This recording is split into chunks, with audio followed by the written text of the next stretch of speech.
any second, live and in the house once again on the Dennis Who Invest Facebook group. Welcome everybody to this live Q&A between myself and the lovely Sarah Grace, where we're here to talk about mortgages in 2024 and also the outlook generally on the market, and also what this means for dentists. Sarah, how are you this evening?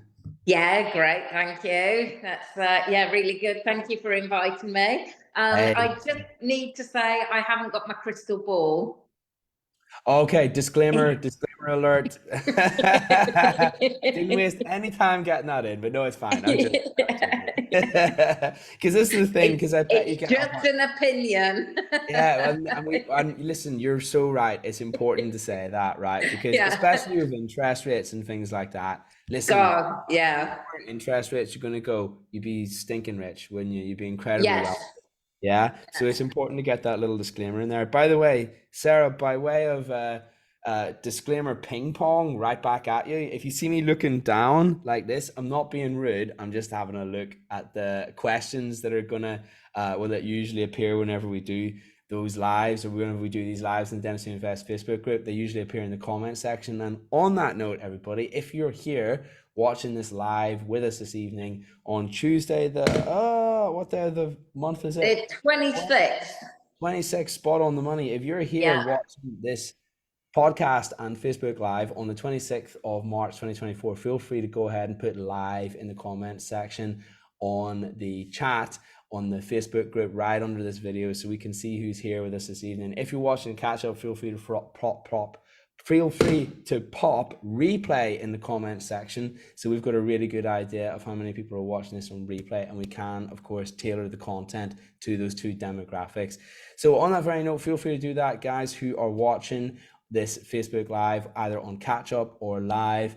And coming back to this conversation this evening, feel free to pop any questions that you might have for Sarah whenever it comes to mortgages, and specifically mortgages whenever it comes to dentists, because that is of course Sarah's area of expertise. And on that very note, Sarah, I know you must get this question absolutely loads, but let's talk about what everybody talks about whenever it comes to mortgages, and those are interest rates. Where's your prediction for interest rates in 2024? Yeah, you might have sort of heard a bit on the news last week that inflation looks like it's coming down, and that's good news. And if inflation comes down, the Bank of England base rate will also come down. So the governor was predicting sort of June for the bank base rate to decrease. Now they're saying it might be as early as May. So the way fixed rates are priced is based on predicted future Bank of England base rate. So if they're expecting the Bank of England base rate to fall, that means fixed rates will fall. So we've seen over the last month fixed rates increasing.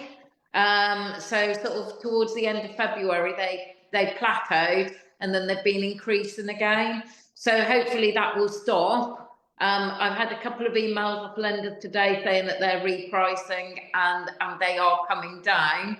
So fingers crossed, we're going to see fixed rates, because that's typically what people will, when they take out a mortgage, will go on a fixed rate initially. Not always, but that is typical, and especially when you're looking at a fixed rate lower than the Bank of England base rate. It's yeah, that it's typical. It's typical for a fixed rate.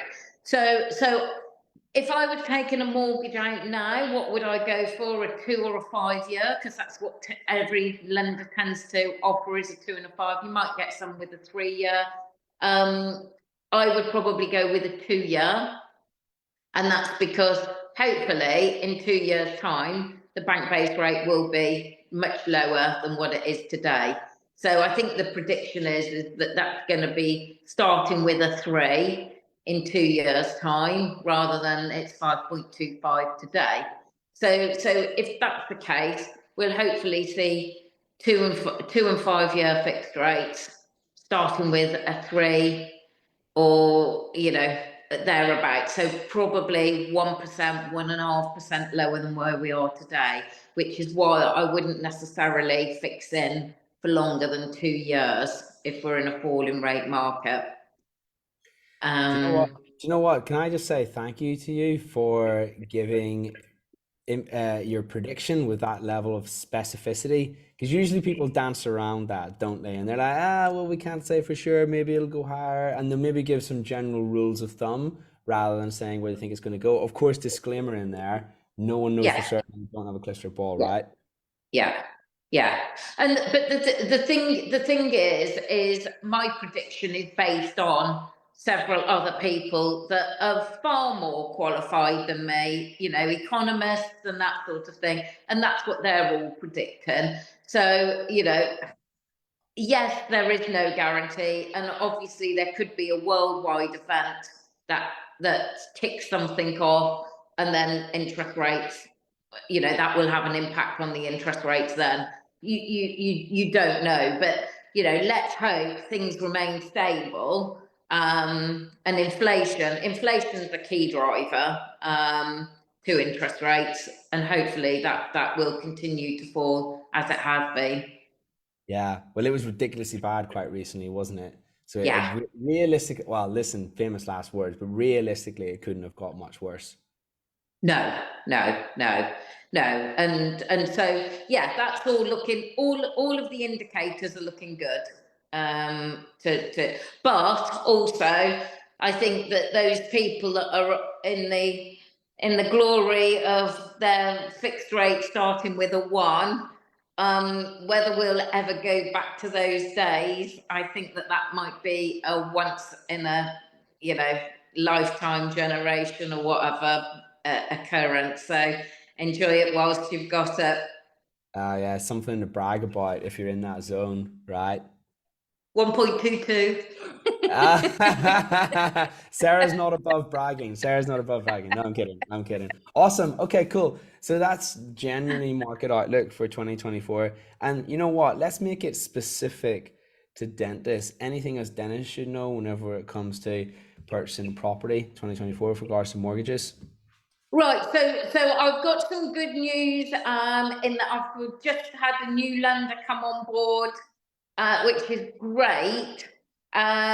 This is for those clients that don't have a full 2-year track record. As long as they've got 3 pay schedules, and it doesn't matter whether it's NHS, private, because that could have caused a few issues with some lenders, that they're happy to take NHS income but not private. All I need is your last 3 months pay schedules, and we just add up all of the income, obviously the dentist share of that income, on those pay schedules, times it by 4 to give an annualized figure, and I can work off that for lending capacity, which is great. No way. Is that something, Yes. has that ever been the case ever before, to your knowledge, that someone would accept that? No, no, Wow. no, no, no, no.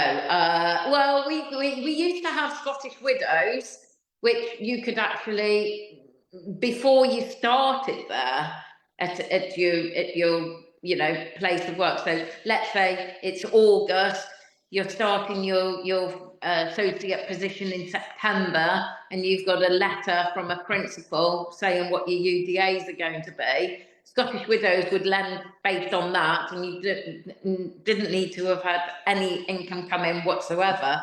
But obviously Scottish widows have gone. We've got a similar lender where they will do that, but they're more interested in UDAs, which, NHS dentistry is not as popular as what it used to be. There we are. Fascinating. Top stuff. Okay, cool. So at the minute, where you're at, Sarah, is you're just to pull back to what you were saying earlier, based on the logic that you were speaking of just a second ago with regards to interest rates and what we think, emphasis on the word think, might happen. Well, there's a lot of advantages, so we say, in a fixed 2 year based off what you've said. Should that prove true, disclaimer, as we're just making that super Yes. clear, to point out, is there ever a case for a variable mortgage in this day and age? Yeah, so I'm just doing a couple of variables at the moment, and that's people coming off a fixed rate, and they're looking to perhaps move sometime later on this year. And the problem is we could get them a follow-on rate with their existing lender, or put them on a new fixed rate with a new lender, but they don't know what they're going to be buying. And so they want to have that flexibility so that, should they find their dream home and they're going to have to go like 6 times income, because the dentists do like to push the boundaries. um, we need to have that flexibility. So I will then put people on trackers, and that where there's no exit penalties, so that you've got that full flexibility of being able to go to the whole of market when you find your dream home. There you go. I'm interested to know, and actually, this is another question that I had with relevance to 2024. And speaking in very broad terms here, because obviously you're going to see a real variance in terms of demographics that come to your office. How have the demographics of those who are looking for a mortgage shifted with time? So what I mean by that, are people generally older? Are they Yeah. younger? Are they, yeah? Yeah, like I think nationally, the average first time buyer now is certainly into their 30s. We still, I'm doing some mortgages at the moment for people that are like 24, and that.